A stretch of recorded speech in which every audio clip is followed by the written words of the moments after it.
Even though Batman doesn't possess superpowers like his colleagues, no super strength, heat vision, telepathy, no super speed or communicating with sea creatures, he still manages to be one of the most iconic and most powerful heroes in the DC universe. And his kids, while also often not superpowered, also seem to have followed in his footsteps when it comes to packing a punch and having a hunch. Welcome back, Nerd Squad. I am your host Amanda McKnight, and this is Top 10 Nerd. Today we'll be counting down the most powerful children of Batman. Only the most powerful. Join me and let's get counting. Number 10. Helena Wayne, Earth 2. Before there was Helena Wayne of Earth 2, there was Helena Wayne of Earth 2. Are you confused yet? Are you watching this with subtitles? This version of Helena Wayne was the first child of Catwoman and Batman from Earth 2. The original Earth 2. Cause yeah, there's two Earth 2s. Look, I don't know what to tell you, it's DC, it's confusing. The original Earth 2 that this Helena Wayne is from was one of the worlds destroyed during Crisis on Infinite Earths. We later would see Earth 2 brought back, but of course slightly different, and technically in a different continuity. But on this Earth 2 that we're talking about, Helena's mother died in a tragic accident when she was blackmailed into returning to a life of crime. This is in part what actually inspired Helena Wayne to fight crime herself, taking up the name Huntress and avenging her mother's death. She tracked down the man responsible and learned that the photo that he had used to blackmail her mother was actually a fake. It showed her mother killing a cop, but in truth, Catwoman had never done such a thing during her time as Catwoman. Huntress in this version of Earth 2 is known for being a skilled fighter, martial artist, and archer. She typically fights with batarangs or a crossbow. Number 9. Helena Wayne, Earth 2. This alternate version of Helena hails from the same reality as Power Girl, who is also her best friend. Helena on Earth 2 is the daughter of Catwoman and Batman. And to be clear, this is the Earth 2 that came after the previous Earth 2 that we just talked about. I hope everyone's following this. I hope you're following this. I wish I had drawn like a diagram for everyone. There's this Earth 2 and there's this Earth 2. Helena here initially fought alongside her father as his Robin. However, she ended up leaving her world in what she thought was the pursuit of Darkseid after her father was killed during a Parademon's attack. Helena had tried to save her dad but was unable to as the tower that he was in exploded, killing him. This version of Helena would spend a lot more time on Prime Earth with Power Girl, who took the name Karen Starr. The two would split up for a while but inevitably rejoin forces and find a way back to their Earth, their home. Back on Earth 2, Helena would take up her father's mantle, eventually becoming the new Batman. And if you're wondering, wait, no, do you mean Batwoman? Did you say that wrong? No, I mean Batman. That is the name that she takes, Batman, just like her dad. Being trained by Batman, Helena has a bunch of skills as his and Catwoman's daughter. She's especially well known for her skills with a crossbow as an investigator, her stealth, and her fighting prowess. Before becoming Batman while living on Prime Earth, Helena went by the hero name Huntress. All the Helena Waynes, all the Huntresses, all the Bat babies. Bat baby. And friends, before we move on to this next spot, if you are loving this list and you want to learn more about Batman's kids, be sure to let us know by giving this video a thumbs up.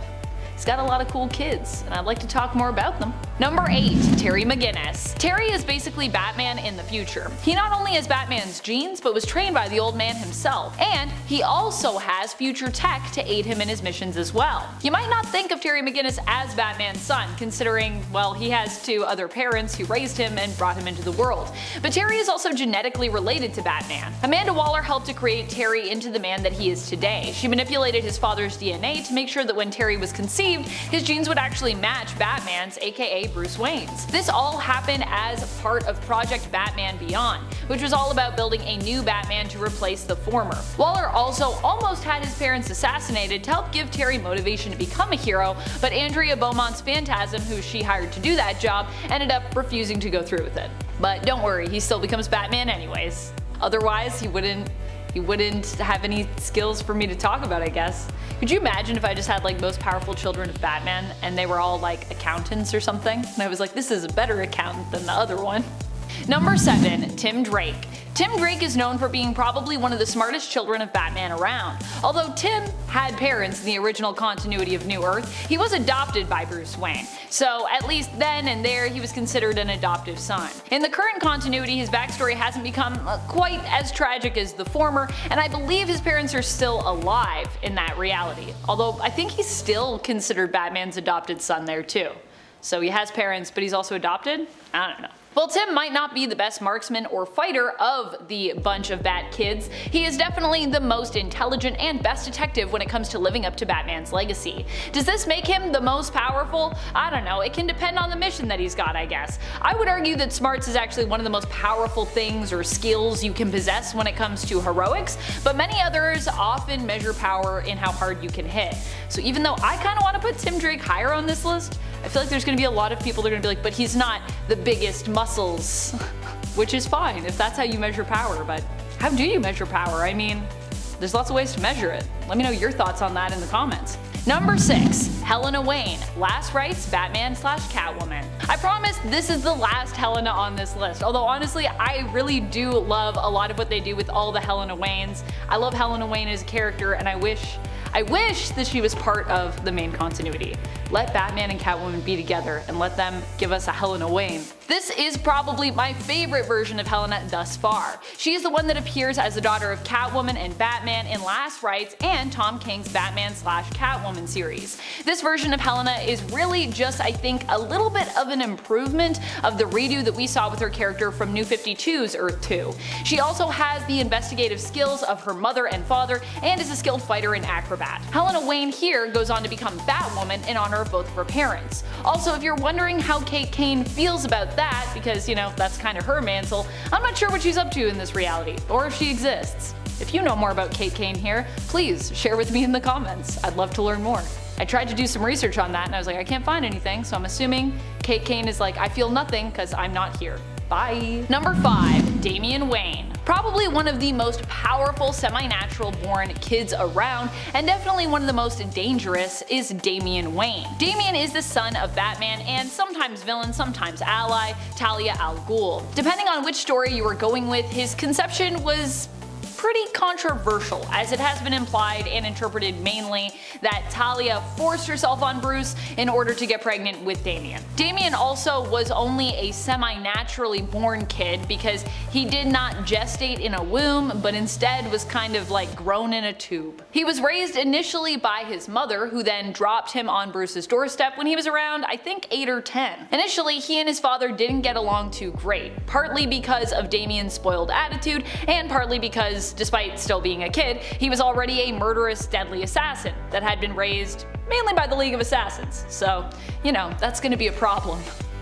Especially as, you know, Batman has a moral code and Damian initially didn't really have much of a moral code. He was like, what's wrong? I can just decapitate people, that's fine. Why is it a big deal? They're bad guys. Number 4. Jason Todd. Everyone's favorite son of the Bat has got to be Jason Todd, or at least a lot of people's favorite son of the Bat. If that's not you, that's okay, but I know there's a lot of Jason Todd fans out there, so like, show yourselves. I see you. Well, Jason Todd has come a long way since he was first introduced in the comics, back when we knew him by the nickname Jason J. Todd. When he originally appeared in issue 357 of Batman, his backstory was actually very similar to former Robin Dick Grayson. Of course, his backstory would be redone and it wouldn't be this anymore, but initially, in the New Earth continuity, Jason Todd was introduced as an orphan whose parents were both originally acrobats who had died. Does that sound familiar to anyone?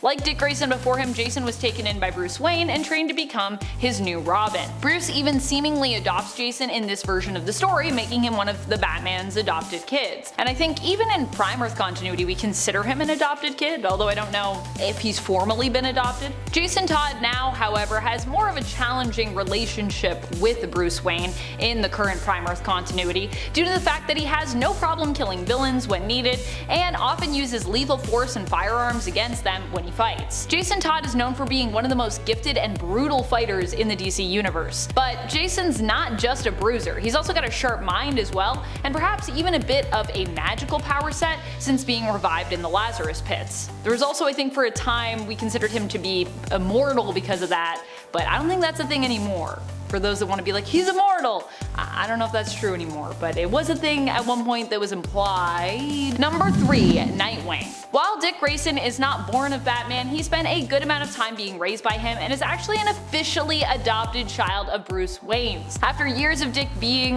like an adopted son to Bruce decided to actually fill out the paperwork and finally make it official. So yeah, there's actually paperwork for this one, friends. Nightwing is one of the most powerful Robins, Bat family members, and sons of Batman around. He is a great great all-around kind of powerful. Instead of dominating in one specific field when it comes to Batman's skill set, Nightwing does a great job of excelling sort of in all aspects equally. While some might think that this makes him weaker overall because he's not like a super big powerhouse in one area, I'd argue it makes him stronger overall as a character, as it means he has less weak spots in comparison to some of the other heroes, anti-heroes, and even villains in the multiverse who have trained under Batman. Nightwing is a great detective, fighter, acrobat, and he has a great heart, which is part of the reason he's such an amazing hero. Number 2. Kull. Kull is the daughter of Wonder Woman and Batman from the Dark Multiverse. We don't as of yet know what Dark Earth Kull hailed from, only that she was raised and trained by both her parents before she turned to the dark side, joining the Batman Who Laughs, who in turn served Perpetua. During the Dark Knights death metal event, Kull ended up in a fight against Wonder Woman, who was amazed by her strength and her skills as a fighter. To read more about Kull and her badass self, you can check out Dark Knight's death metal Trinity Crisis, and I know that the Dark Multiverse is kinda gone, but I do hope we get to learn more about Kull and her backstory. I hope that's like not the only time we get to see her. She just seems like such an interesting character to me, and also I miss the Dark Multiverse. I just want more Dark Multiverse. Please, please. She ranks high on this list because due to her heritage, she possesses an Amazonian physiology like her mother. This means she is not likely someone that you would want to come up against in a fight. And she likely also possesses her father's enhanced intellect and sense of resourcefulness, making her an even more dangerous enemy to face. Also, it's really rare, I think, that Batman and Wonder Woman get together in realities and actually have kids. I feel like that's not usually a thing that happens, so she's a rare one. Number 1. Jarro. Jarro is probably the strongest child of Batman to have ever existed, at least obviously in my mind. When it comes to his potential for power, he could technically conquer the entire Earth if he wanted to. Fortunately, he doesn't want to. Jarro mainly wants to be a good son and become the best Robin ever in his father's eyes. He was grown by Batman from a tissue sample he'd had of Starro the Conqueror. Batman grew and raised Jarro himself, teaching him how to be a good alien starfish and a good hero. Jarro has teamed up with his dad before to help the Justice League, and there's almost nothing that he wouldn't do for Bruce. Due to his unique alien physiology, Jarro has a slew of powers available to him, the main one being telepathy and mind control. He's also heckin' smart, possessing genius level intellect. Plus, he's the cutest. Like, I'm just saying, if we're doing a top 10 cutest children of Batman list, or even the Justice League, cutest children of the Justice League, I think that Jarro would also end up at the top. Like, he's pretty cute. Just putting it out there. Who are your favorite children of the Bat? Which of his kids do you think are the most powerful? What do you think makes a character powerful? Like, how do you define power amongst your favorite heroes and your favorite villains? Let us know your thoughts in the comments below. This has been Top 10 Nerd, and I am your host, Amanda McKnight. Till next time, you stay nerdy, YouTube.